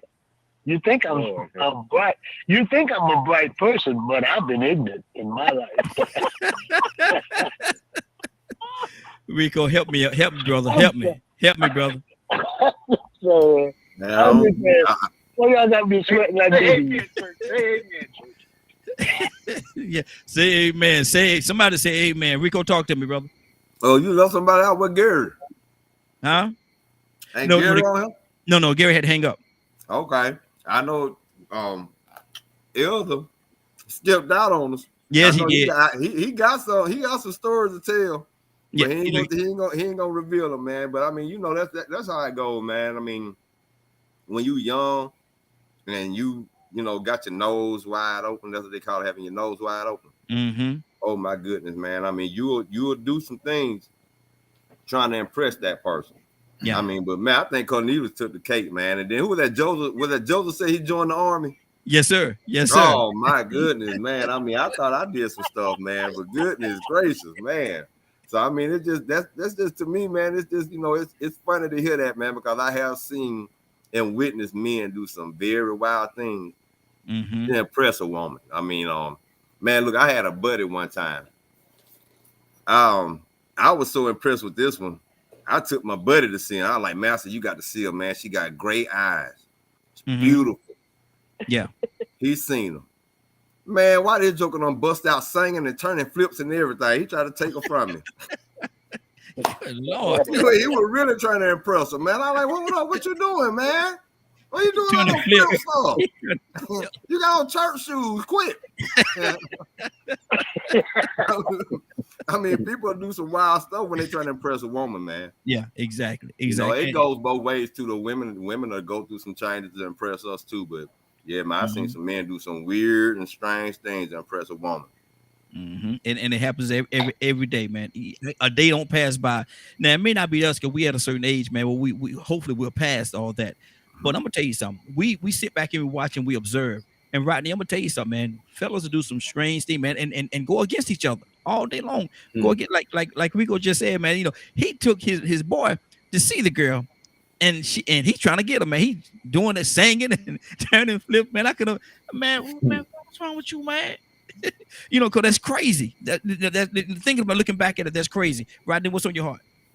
Well, no, I was thinking of some stories that I guess I kind of brought the memory back. Back in the 80s, before I got married, I had this 1965 lime green on green GTO, beautiful car. And a friend of mine, young lady I really liked, said, I'm going back to college down in Virginia. Why don't you take me to Virginia? Middle of the night, I figured, let's get in the car. I drove down there trying to impress her. I got halfway to Virginia.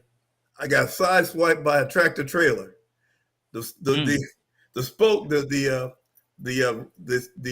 lugs on the truck, it looked like a shark had bit up the side of my car. You know, I mean, just tore it up. I mean, mint condition the car was in.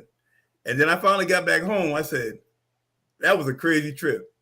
I was trying to impress her, thinking I'm gonna drive to Virginia, drop her off, and drive back. You know. Yeah. I ruined a lime green 1966 GTO. Beautiful car too. I'm gonna ask you. Looked out the window. I said, "What did I do?" I'm gonna ask you a rhetorical question. Now, this is a rhetorical question, so don't say a word. What the world happened to make you get in the line of that truck like that, man? To where you lost control of the car, man? What the world was going on? Anyway, I was thinking. It's rhetorical, brother. Don't say it. Don't say it. Exactly. Don't say a word, but we're gonna leave that right over there like that. Leonard, what's on your heart, brother? Man, a couple of things that come up because I have sons, and you know, one of them is he's 14 now, and then the other one is 23. And I can remember when they would come home sometimes, and I guess the little girl caught their eye, and then one of the little girls would have a habit of saying little things like, "You need to buy me this. You need to buy me that." And we send them right back to them little girls and say, "You let them help us." No, we don't get down like that. Exactly. And I can remember how a lot of this has when I used to compare it to when I came to the South, because fools and their money are soon parted down here. And things when I was involved out here, you know, I would go to strip clubs and things like that. But if I go to a strip club, I'm coming to get some money, not leave money. And so there is it just, and I would tell those girls, because, you know, I'm a nice guy. And so, you know how they come on to you because they think they can separate you from your money. And so I used to always tell them, when I see a guy come in the door, there go your money right there. Go to work. Go to work. Yeah. I'm not that guy. They think they can and they will get your money. If you're weak. Because you got them, they're very skilled at it. I'm just laughing so when I think of like what the brother, you joined the army, rent the car, all this, that, and the other. And it's just so funny to me. But, you know, I'm even if you have sons, let them know their boundaries and their limits. Exactly. We're ready to go to our fourth square, y'all. And let me see. Let me go ahead, Rico. I want to say one thing, man. I might have just forgot what it was gonna be. Go ahead. It'll come up in a minute. Okay. Let me go to Elder. Elder, I'm gonna start this next square with you. And Elder, you got to be 100%, 110% transparent. Okay. You got me? I hear you. Okay, my man. No, it's not that tough. It's not that tough. I need you to fill it. I need you to fill in the blank. Okay. I'm at a point in my life where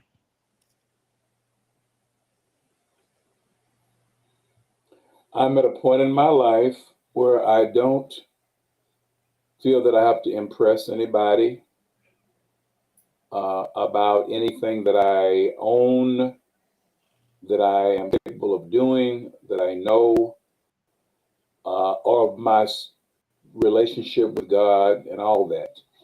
I don't have to impress anybody. That's good. That's good. Rodney, I'm in a point in my life where I'm at a point in my life where basically I don't tolerate too much nonsense and try not to waste too much time on stuff. Because as you get older, you realize time is getting shorter. And so I try to prioritize what I do, and a lot of nonsense I don't have time for. That's good. That's good. Toussaint, I'm at a point in my life where oh Lord. Oh Lord. Leonard, get ready, Leonard. Broadcast, and but I can't. I don't have time for foolishness. I don't have time. I joke, clown. I love to have fun, but I'm not gonna put up with anybody's foolishness. None. Period. I don't care what your title is. I don't care what your position is. I don't care where you come from, how much money you got. It don't matter to me. Don't bring me no foolishness. Yeah. Because I'm not gonna put up with it. That's good. That's good. Let's go to Ibrahim. Ibrahim, I'm at a point in my life where I'm at a point in my life is where I got tolerance 0. And the other thing is that I'm still addicted to young, fabulous women. I can't help it. I don't know what it is. I'm too old to be thinking about it, but there it is. Right? The other thing is, I don't bend down to nobody. I don't look at no man greater than me. I don't think no man or woman greater than me. I don't think nobody's beneath me. No, that with the grace of God, I could be either way. I could be that person, right? So I don't look down at people, and I sure don't worship people. I don't worship man. And I believe most important to me is the community, our state of affairs, our people. That's the most important thing to me, and I always have been. I was raised like that. And my family, my blood. That's the most important thing to me. And God is very important to me. Yes, sir. You know, to do what I can, and when all other things, whatever foolishness I do with God. But you know what? Life too short to be sitting around in the house, you know, looking at TV, looking at the spouse, right? And I could be out here doing what I do, you know, doing something meaningful, important. The last 2 days I have, you know, I don't want to make an imprint on the world. I'll be like a hunter. I don't leave no marks, no trace of my being there or where I went or where I gone. But, you know, in everybody's hearts and mind, something I said or some havoc I caused will be a purpose to them. And that's what I believe in, deep in my heart. Good deal. But Lord have mercy, let me get to a party. They start doing a slide, and the young girls start sashaying around. And man, look at I'm invigorated. I become like 30 again. You know what I mean? I could just like do everything, you know? Oh, and I Lord. go home and pay for it. Yeah, you gonna go. Yeah, you gonna go home. You gonna go home at the roll. You got to roll out of bed 3 days later. Got to roll out of the bed 3 days later because you can't get up. Yeah, 3 days okay. later, you absolutely right. You gonna take my wife to tell you, boy. You go out there and make a fool you want. You know, 3 days later, I'll be like, oh, baby, Good deal. Exactly. Leonard, I am at a point in my life where I would say I'm at a point in my life where I don't owe nobody more than I owe myself. That's good. I trust me. I don't, there's no out of control, none of that. I trust me. That's good. Rico, I'm at a point in my life where I'm not too impressed or flattered by things anymore. And even with, you know, being flattered by compliments, you know, sometimes people can compliment you, and I'm still not too flattered by that. I used to, you know, get a little crazy a little bit, you know what I'm saying, in the past when I was younger, you know, especially with the women. Just finding out that sometimes people will actually flatter you or compliment you just to bait you into a situation. Yeah. You know, so I'm not impressed by that anymore, you know, by flattery. I'm not impressed by people that's trying to flatter me or impress me. Good deal. Oh, and I thought about what I was gonna say earlier too, you know what I'm saying, when we was talking about that being expensive. This is gonna be something good and wise for anybody, especially somebody young if they're listening to this. Don't ever go out of town and meet somebody new and then have them to recommend where y'all go out at on the date, because that is going to become very expensive. If you don't know where you're going, but you depending on them to show you around and pick the restaurant. Exactly. And be careful who you let know where you land your head at. You know, that's just old school. Somebody told me that a long time ago, man, be careful where you don't let everybody know where you laying your head. If you out of town and you meet all these new people, don't let them know where you laying your head at, brother. You play that close to yourself. But Rico, I'm staying with you, brother. I find my peace. This is where I find my peace. Not nobody else's peace, but my peace. Where do you find your peace, Rico? Man, when I'm alone, walking out in nature, early in the morning when there's nobody out and there's no stirring or going on. I mean, no cars moving, no buses running. When I'm just out, you know, man, just looking in the sky. I've always loved to look in the sky, man. Look at the stars and the moon and stuff, man. I mean, yeah, that's me right there. I love that. That's good. That's good.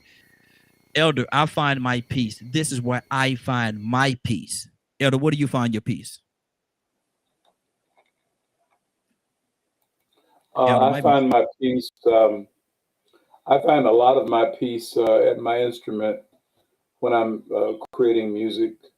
You know, I find a lot of peace when I'm creating music. Wow, that's good. That's good. Yeah. Rodney, what do you say to that, man? I find this is where I find my peace, not nobody else's peace, but I find my peace here. Where's that place, Rodney? Well, I got to get back to it, but my peace is when I'm riding in my convertible that I used to own and looking at nature, the sun out, just, you know, enjoying the breeze, looking at the trees and just being able to kind of meditate, little jazz music, open air, you know what I mean? You got time to digest things and think things through. So I find peace driving convertibles and, you know, in the country. Absolutely. Absolutely. Leonard,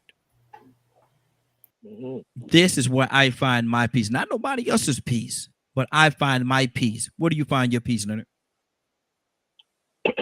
I would have to say in the Holy Ghost. When I'm communing with the Holy Ghost. That's a lot like what Rico said, because that's a lot of times when it happens. But it's anywhere. I can take my peace anywhere because it's inside. That's good. That's good. So I find where other people may be in chaos. Okay, good. Ibrahim, where do you find your peace, brother?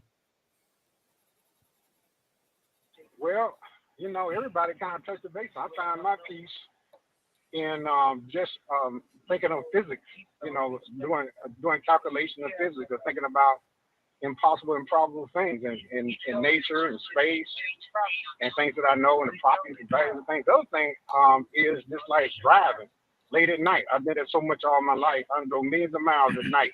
Looking at the stars, it's so dark, you can see every star in the heaven. You can see the Milky Way. And at times, I like to be alone in chaos and noise. I like to be like a jazz concert in the middle of a bunch of people, and I'm in my own little bubble. And when I'm driving and traveling long distance, my wife and people said that I can be in my own zone. I just like zone out. Like I'm hypnotized.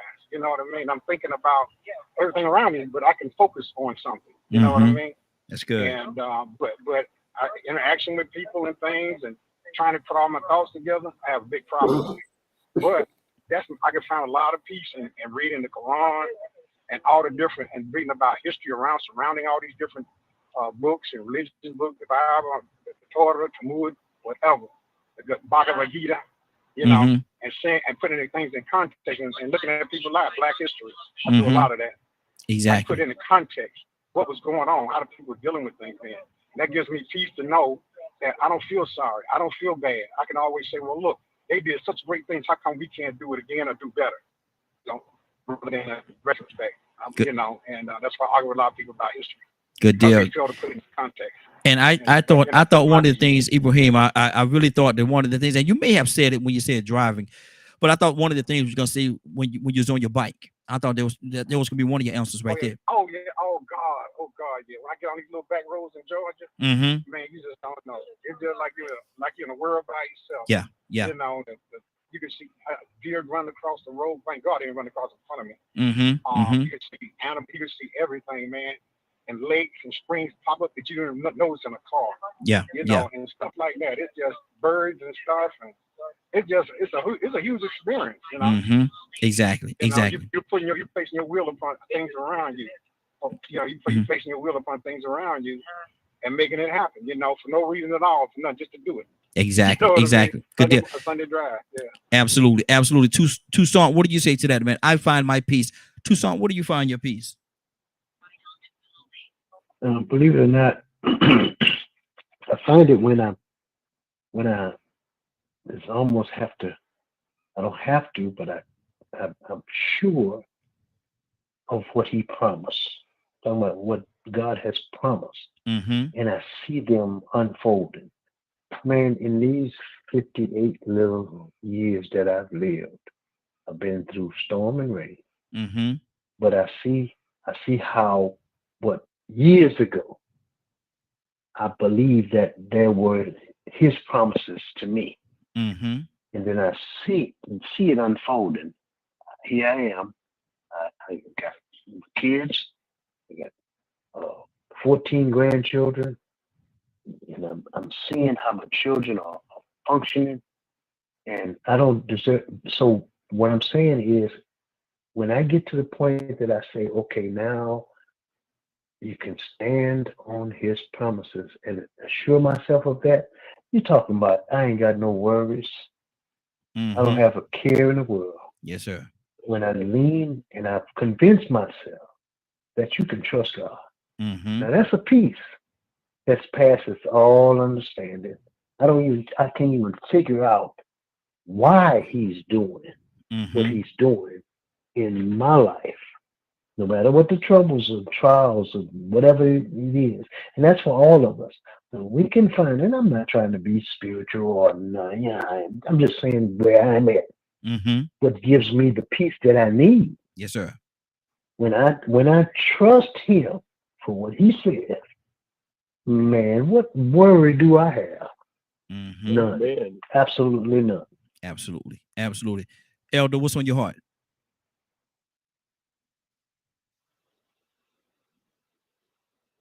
Elder? What's on your heart, Elder? Talk to me. I had to Hit get that my mute button, brother. Hit that thing. mute. Now? Yes, sir. Yes, sir. Yes. Okay. Go ahead. We can hear you. Got me? Oh, Yes. okay. All these is just beautiful. How we're also put together so differently, but I would be remiss. I wouldn't. I do find my peace in my relationship and my times. Times I would be remiss if I would not leave that, not if I'd out. And yes, sir. And I was listening to my brother, and my heart was just going along with that. So that's so true. When you see God working at your promises, the things He's promised, and you begin seeing something happening.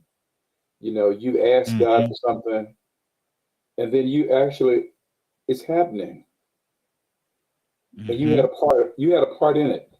You were a co-worker with God in seeing this thing. Had you not been here, had you not done it, it would not have happened. Wow. Wow. And so, yes, that's powerful. Yes, sir. So, yeah, thank you. Rico, talk to me, brother. I was thinking about what Rodney said, man. I actually had the pleasure last week of riding on the passenger side for about an hour and a half through Bowden, Georgia, and all through these back roads, man. And man, the woman I was riding was like, man, you just having a good old time. And I was just like this the whole time, looking at all these country scenery.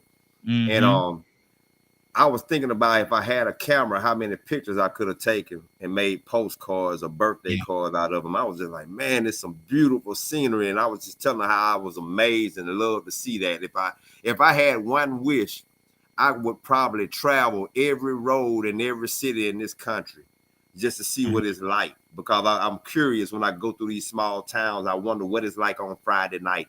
What it is like on, you pass by the football stadium. I wonder what it's like down here on Friday night or on the weekend. What do they do? And man, I was thinking, I find more peace in bringing peace. I find peace and solving problems and creating and contributing to things that's beneficial or that helps. I really had to think about when I really find my peace, when I find it just, I'm like, beautiful. Mm-hmm. And I think that's when it is when I can actually be an asset, contributor to good. Mm-hmm. I think that's when I really find my most peace. So I had to really think about it because, that's a lot of joy in that peace. Yes, sir. When you can just sit back and be like, man, you know what? Life is beautiful. I love life. Mm-hmm. And you can feel that way when you save a life and you kept somebody from crying and mourning that night. They happy that you was there because you helped solve this problem, or you presented a situation that made a situation better for them. Mm-hmm. Maybe somebody fixing to get the bills cut off or something like that, and you just happen to be the one to run into them and say, okay, I'll pay them for you. When I say that, talk that guy to suicide in New York, and I didn't even know he was gonna kill himself. Yeah, exactly. When he told me what happened and what he was planning on doing, when I walked away from that, I was like, man, I'm so glad that I went down to the bar that night because I didn't even drink. Mm-hmm. I just wanted to watch the Mets and the Yankees play. And this man caught me before the first inning, and I didn't even get to watch the game. The news was on, and we were still sitting there talking. But I was there for him at a time that was very critical.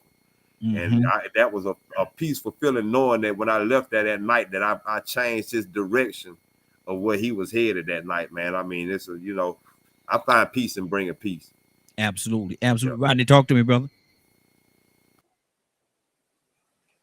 I was thinking about what Toussaint said, and I think, all of us on this panel and perhaps listening have really came a long way in life. As we look back on where we started and where we came from, we could be at peace because of the individual accomplishments that we made, whether it be building a household, building a business, having grandchildren.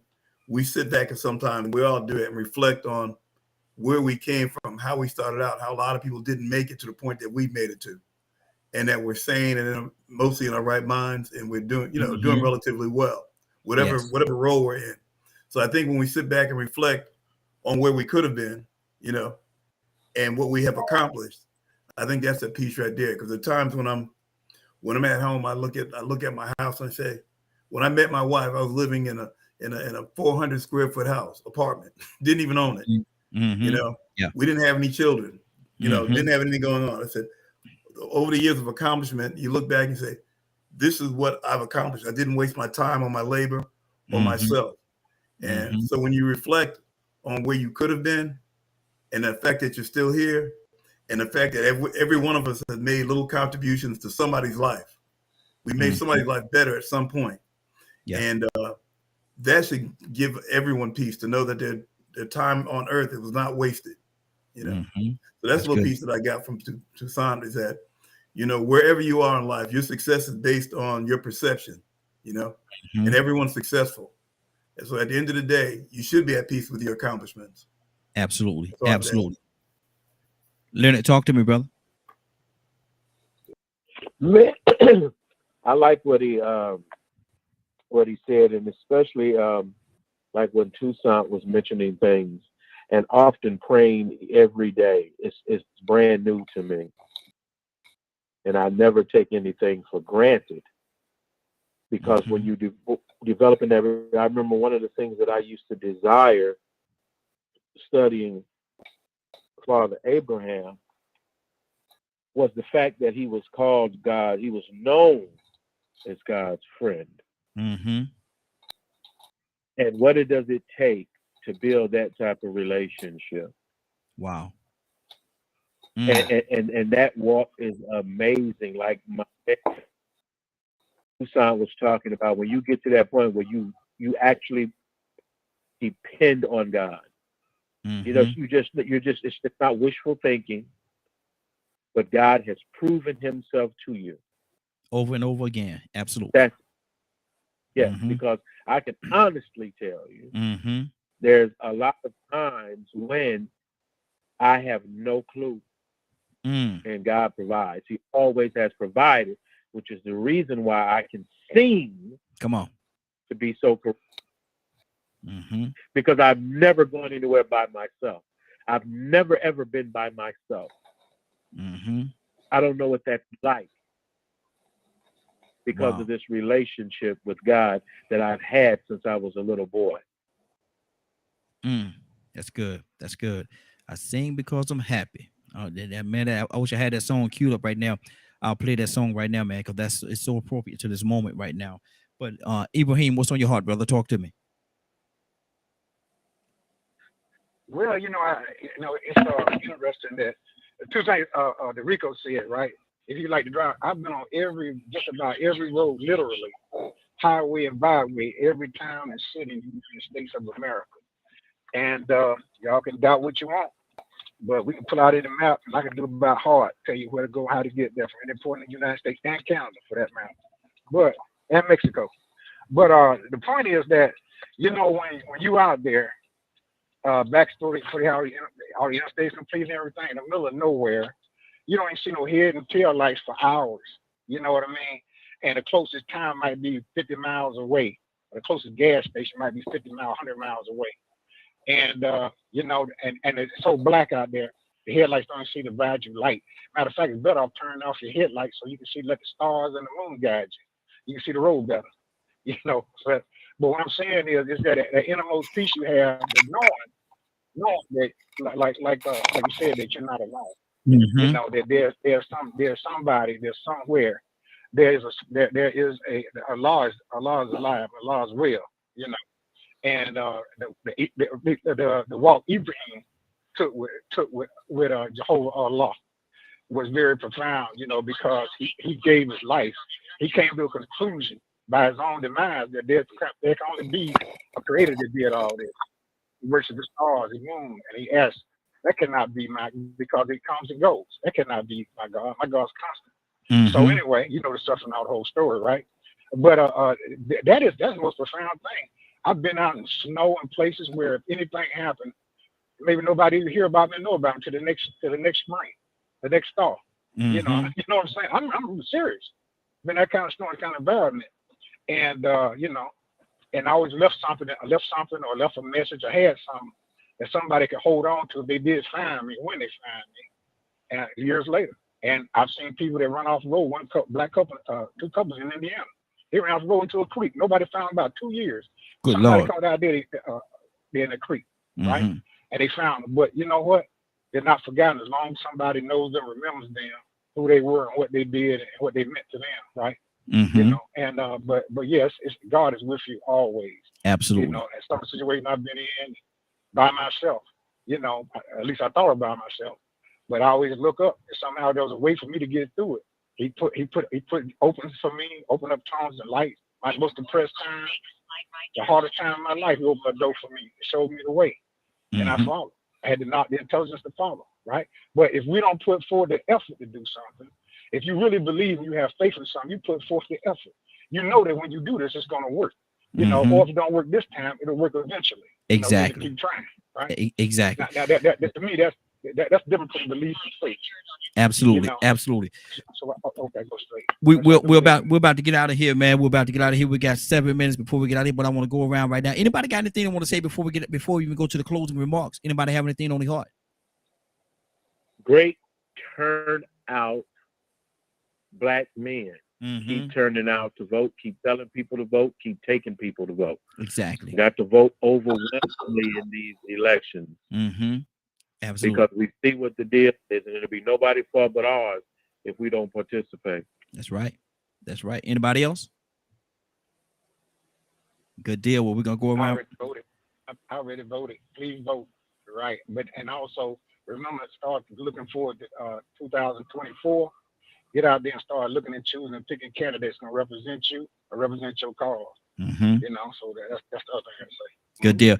Well, we're about to go around and give everybody an opportunity to say what they want to say in their closing. Ibrahim, what you want to say in your closing, sir? Well, I feel truly blessed and highly favored to listen to you guys and hear y'all stories and everything. It's just like, I can almost say, reflect on my story. And it matches with a lot of you guys. You know what I mean? And I'm really proud. I know a lot of times we get into these debates I get into because I want people to think. I want you to be selling for something. Just say it's so, and then it's okay. But there's a lot of knowledgeable men here, and I wish you pay a lot more attention to them and look at the thing in its whole. Mhm. Occam's razor. The most simplest thing is true. Look at the whole concept of it. Just don't take words and verbiage and feelings and emotion. Look at the whole thing. Absolutely. Understand the history around it. Put it in context. Mhm. Know what you know Now, and question what you know. now, Ibrahim, I say closing remark. I ain't say no sermon. Now I said a closing remark. I ain't say no sermon. You about to give a sermon now. You talking my life. Look at you about You talking my Ibrahim. life, bro. You're about to give a sermon now, Ibrahim. Now we got to get on out of here, man. It's 10 o'clock, man. Well, There you go. the mountain come to me.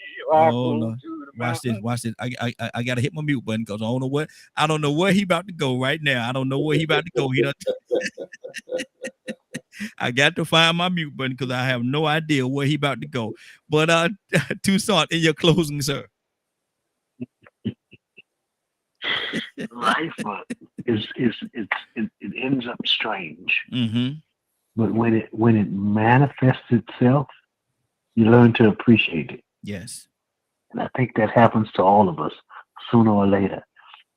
And I think that where we are now, all of us, we're beginning to see that clearly, more clearly. Mhm. And I thank God for that. That's basically all I want. Absolutely. Absolutely. Leonard, in your closing, sir.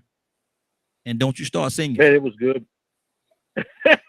You ain't got to worry about that. I just want to say it was good with being with you all this evening, and keep all those people that are suffering right now in your prayers, Yes. because I do believe we can turn this thing around, but we got to do better at being kind to one another. Mm-hmm. Absolutely. Absolutely. Rico, in your closing, sir. Yeah, I'm right along them same lines, man. I mean, I was having a conversation with somebody earlier about the overwhelming amount of homelessness I see everywhere I go, from state to state, city to city. I'm seeing an abundance of homelessness, and there's a lot of traumatized people and struggling people out here in these streets. And then we got some more sad news about another young black rapper, except this one was a major star this time, and the math is adding up to we losing a rapper every 1.5 days. Mm-hmm. For the past 2 or 3 years. I think last year was like 257 rappers got killed, and this year it might be more. This year was more major, well-known rappers slaughtered.